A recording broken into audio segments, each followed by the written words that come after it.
Hello everyone, welcome back my YouTube channel victory commerce में आपका स्वागत है। जैसे कि मैं अजीत और आज हम लोग बात करेंगे क्लास 11th के first chapter introduction to accounting.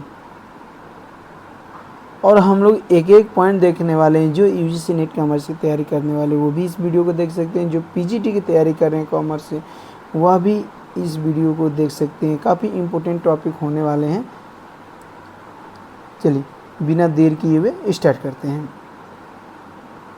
जैसा कि अगर हम बात करें अकाउंटिंग प्रोसेस की बात करने से पहले हमें एक एग्जांपल्स देखना चाहिए कि अकाउंटिंग क्यों करते हैं, ये रीजन क्या है अकाउंटिंग आने का, क्या कारण है अकाउंटिंग आने का। तो जैसा कि अगर हम अकाउंटिंग की बात कर रहे हैं तो अगर मान लो, अगर आप सोच सकते हैं कि एक राम है और इस राम की एक दुकान है और ये क्या कर राम क्या है, एक दुकानदार है, शॉपकीपर है। और श्याम जो है ये क्या है बेटा, ये दुकानदार है और एक श्याम है। अब ये श्याम जो है सामान इससे खरीदा गया और सामान खरीद लिया। कितने खरीद लिया बेटा, 500 का मान लो।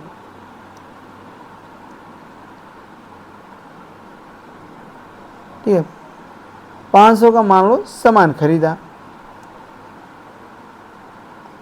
फिर ये कहीं और से आया,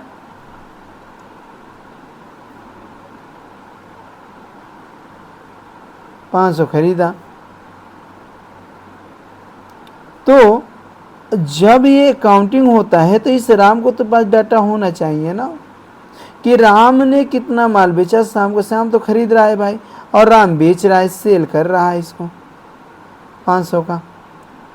तो कितना बेचा, कितना खरीदा और राम को कितने का माल खरीद कर दूसरी जगह से लाएगा, उसको कितना प्रॉफिट हुआ, इसको कहीं ना कहीं इस ट्रांजैक्शन को सीक्वेंस में एक प्रॉपर रूल्स एंड नियम से हमको क्या करना पड़ता है, रिकॉर्ड करना पड़ता है।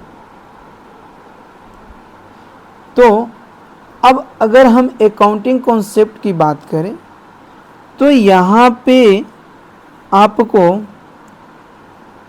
ये 7 वर्ड्स देखने को मिलेंगे, IMRCSAC, जो अकाउंटिंग प्रोसेस पे आधारित है, बेस है।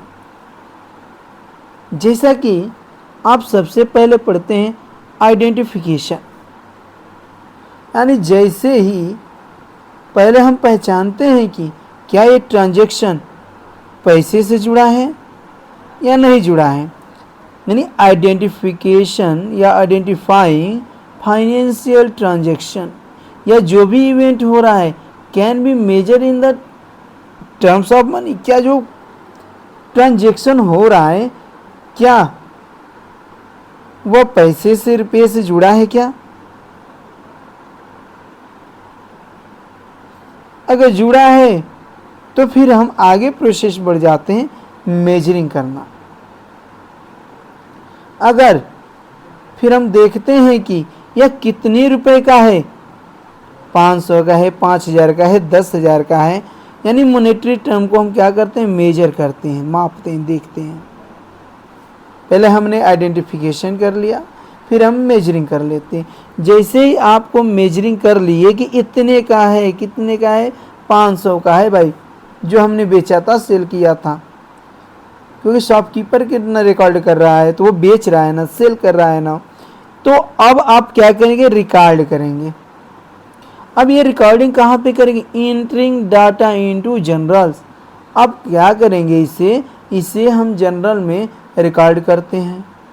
फिर जब रिकॉर्ड हो गया तो फिर उसको क्लासिफाइंग करते हैं, यानी फिर उसे हम लेजर के सही ग्रुप में डालते हैं, यानी grouping similar nature transaction into ledger. अब लेजर बनाते हैं, जो सेल्स का है सेल में जाएगा, जो कैश का है कैश में जाएगा, जो परचेज है परचेज में जाएगा। इस तरह हम क्या करते हैं, ग्रुप में डिवाइड कर देते हैं। जब आपने लेजर बना लिया फिर उसके बाद उसको क्या करेंगे, समराइजिंग करते हैं हम लोग। तो preparing trial balance and PL and balance sheet. तो फिर आप क्या करेंगे, जब साल की समाप्ति होगी, जब ईयर्स एंड होंगे, ख़त्म होंगे, तो आप फिर वहाँ से trial balance, PL account and balance sheet prepare करेंगे, बनाएंगे। फिर आप आते हैं कम्युनिकेटिंग, और लास्ट में आप यह रिपोर्ट जो ऑनर्स हैं, जो मालिक हैं और बैंक को आप दिखाते हैं, sharing information with the users. तो ये जो हमारे प्रोसेस है ना, ये कहाँ पे आते हैं? अकाउंटिंग में आते हैं।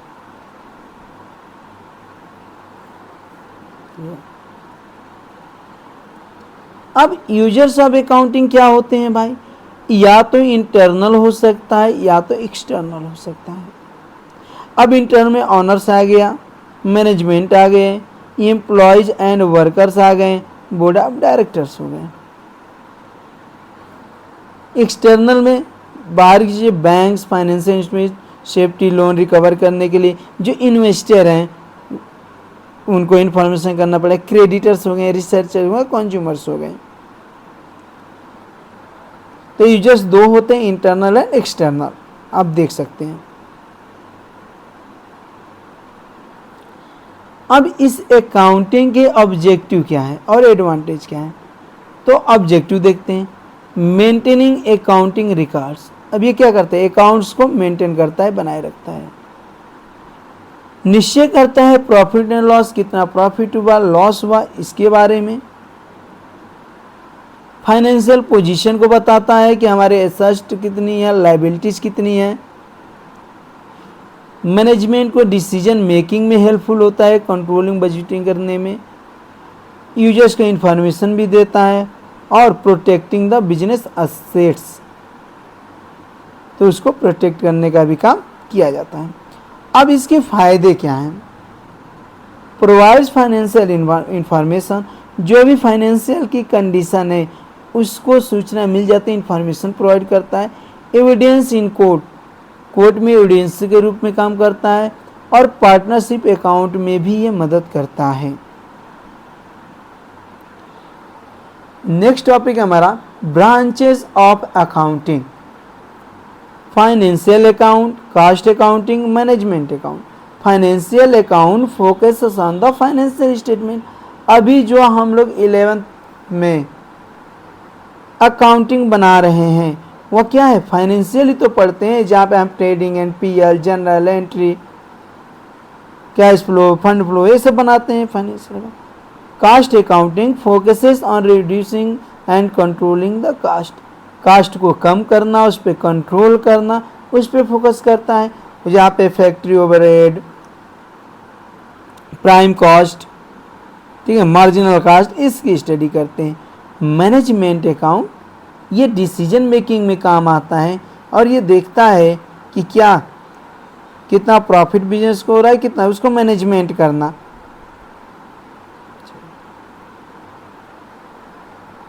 नेक्स्ट है बुक कीपिंग एंड अकाउंटिंग।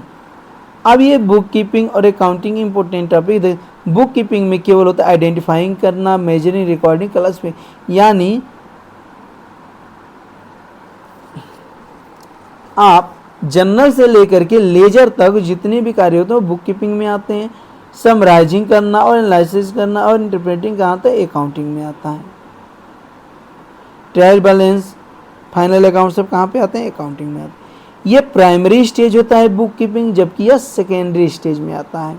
इसमें सिस्टमेटिक रिकॉर्ड किया जाता है, और इसमें हम फाइनेंशियल पोजीशन को, net profit, net loss, gross profit के बारे में जानने की कोशिश करते हैं।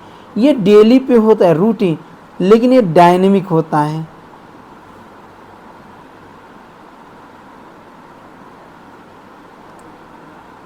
System of accounting, double entry system and single entry system. Record both aspect, double entry system यानी दोनों साइड किया जाए, एक डेबिट एंड एक क्रेडिट ट्रांजेक्शन। लेकिन सिंगल एंट्री सिस्टम क्या होता है? इनकम्प्लीट रिकॉर्ड होता है, रिकॉर्ड ओनली वन एस्पेक्ट और non at all. Generally mainly only personal account and cash book जब हम बनाते हैं वो क्या होता है? सिंगल एंट्री सिस्टम होते हैं। ये क्या होता है भाई, कंप्लीट ट्रांजैक्शन होता है डबल एंट्री सिस्टम, लेकिन सिंगल एंट्री सिस्टम क्या होता है, इनकम्प्लीट होता है। इसमें टू फोल्ड एस्पेक्ट होते हैं, रिसीवर एंड गिवर।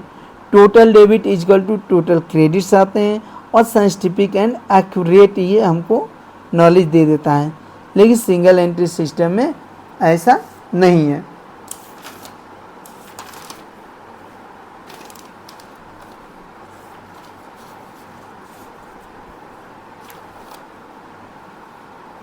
अब सिंगल एंट्री सिस्टम देखो, ये जो है हमारा,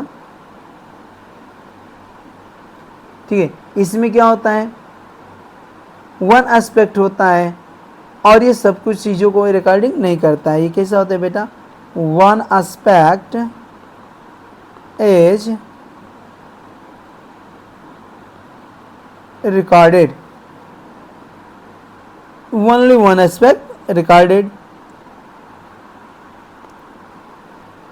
ठीक है। और ये क्या होता है, पार्शली भी हो सकता है, इनकम्प्लीट भी होता है। कैसे होता है बेटा,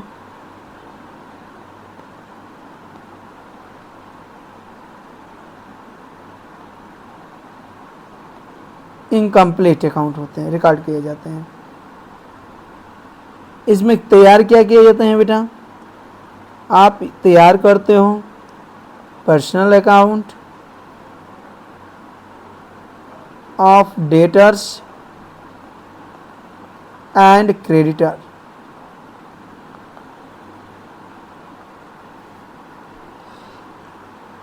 सिंगल एंट्री सिस्टम में आप ट्रायल बैलेंस या बैलेंस शीट को आप तैयार नहीं करते हैं, जबकि जो डबल एंट्री सिस्टम है इसमें आप पर्सनल अकाउंट को इंक्लूड करते हैं, पर्सनल रियल भी आते हैं, और नॉमिनल अकाउंट भी आता है। इसको आगे हम चैप्टर में डीप में स्टडी करने वाले हैं। और यहाँ पे आप क्या करते हैं, बैलेंस शीट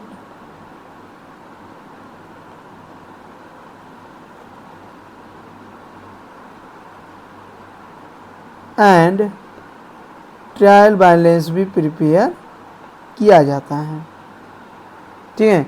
आई होप कि ये वीडियो आपको अच्छा लगा। कम समय का वीडियो है, लेकिन ये चैप्टर हमको लगता है पूरी तरह से कंप्लीट आपका हो गया। तो आप इस लेक्चर को देखिए, नोट डाउन करिए।